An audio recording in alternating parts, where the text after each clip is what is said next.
Right ఇక top 4 news కి సంబంధించిన డీటెయిల్స్ చూద్దాం.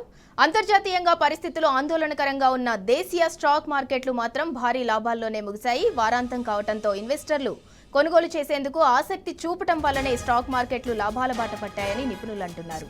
82,408 వద్ద సెన్సెక్స్ 1046 పాయింట్ల లాభాల్లో ముగియగా 319 పాయింట్ల లాభాలతో నిఫ్టీ 25,112 వద్ద ముగిసింది. ఆసియా పసిఫిక్ మార్కెట్లు మాత్రం మిశ్రమ ఫలితాలను నమోదు చేశాయి.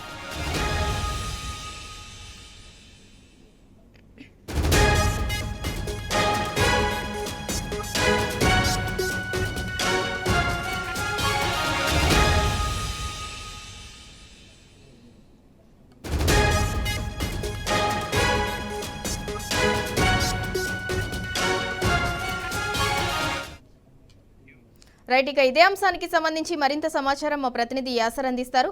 యాసర్, ఇరాన్ ఇజ్రాయెల్ ఉద్రిక్తతల నడుమ స్టాక్ మార్కెట్లు అయితే లాభాల్లో ముగిశాయి. దానికి సంబంధించి డీటెయిల్స్ ఏంటి, లాభాల్లో ఏ కంపెనీలు క్లోజ్ అయ్యాయి ఏంటి, అలాగే గోల్డ్ రేట్ ఏ విధంగా ఉంది, సిల్వర్ రేట్ ఏ విధంగా ఉంది, ఫుల్ డీటెయిల్స్ ఏంటి? రైట్ సింధురా, స్టాక్ మార్కెట్ ఇవాళ భారీ లాభాల్లో ముగిసింది. అంటే శుక్రవారం సెషన్ ముగింపు రోజు ఫుల్ జోష్ లో మార్కెట్ ఉందని చెప్పవచ్చు. ఏదైతే మార్కెట్ ప్రారంభంలో ఇవాళ స్వల్ప లాభాలతో ప్రారంభమై మెల్లిమెల్లిగా క్రమంగా లాభాల్లోకి వచ్చింది. అంటే గత 2 సెషన్ల నష్టాలకు ఇవాళ బ్రేక్ పడిందని చెప్పవచ్చు. అయితే ఇవాళ మార్కెట్ ట్రేడింగ్ క్లోజ్ అయ్యేసరికి 1046 పాయింట్ల లాభంతో సెన్సెక్స్ 82,485 వద్ద సెన్సెక్స్ ముగిసింది. అదే తరాలో 319 పాయింట్ల లాభంతో 25,112 వద్ద నిఫ్టీ క్లోజ్ అయిందని చెప్పవచ్చు. మరి ముఖ్యంగా చెప్పాలంటే ఈ మార్కెట్ లాభాలకి ఇరాన్ ఇజ్రాయెల్ ఉద్రిక్తతలు మరియు ట్రంప్ నిర్ణయాలపై దృష్టి పెట్టిన ఇన్వెస్టర్లు కాస్త అప్రమత్తంగా పెట్టుబడులు పెట్టారు.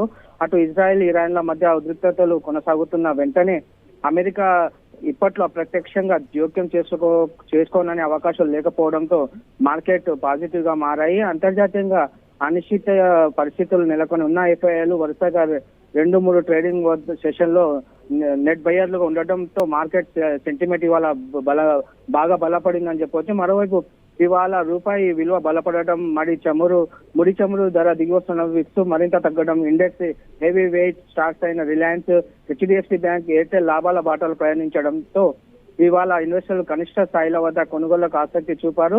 దీంతో మార్కెట్లు ఇవాళ భారీ లాభాలు దూసుకెళ్లాయని చెప్పొచ్చు. మరోవైపు గ్లోబల్ గా ఉన్న ఘర్షణల మధ్య దేశీయ మార్కెట్ లో శక్తివంతమైన పెరుగుదల కనిపిస్తుంది. ఏదైతే ఇంకా చెప్పాలంటే విదేశీ సంస్థలు భారత స్టాక్స్ లో తిరిగి కొనుగోలు ప్రారంభించింది. ఇది మార్కెట్ పై ప్రత్యేక ప్రభావాన్ని చూపించిందని చెప్పచ్చు. అంటే గత కొన్ని రోజులుగా పెరుగుతున్న ముడి చమురు ధరలు కూడా నేడు కాస్త దిగొచ్చాయి. మరోవైపు బ్యాంకింగ్, ఆటో రంగాలు బలంగా పెరిగాయి. ఆర్బీఐ పాలసీ మార్పులతో అనుకూల పరిస్థితులు కలిగాయని చెప్పొచ్చు. అటు Tata Motors, Trent, Bajaj Finserv, SBI doctor షేర్లు ఇవాళ బాగా రాణించాయని చెప్పొచ్చు. Sindhura, right, thank you Yasar. Iran Israel ఉద్రిక్తతల నడుమైతే స్టాక్ మార్కెట్లు లాభాల్లో ముగిశాయి. వారాంతం కావడంతో కొనుగోలు చేసేందుకు ఇన్వెస్టర్లు అయితే ఆసక్తి చూపారు. సెన్సెక్స్ 82,408 పాయింట్ల వద్ద 1,046 పాయింట్ల వద్ద లాభపడింది. అలాగే నిఫ్టీ 25,112 వద్ద 319 పాయింట్ల వద్ద లాభపడింది. ఆసియా పసిఫిక్ మార్కెట్లు కూడా ఇవాళ మిశ్రమ ఫలితాలను అయితే నమోదు చేశాయి.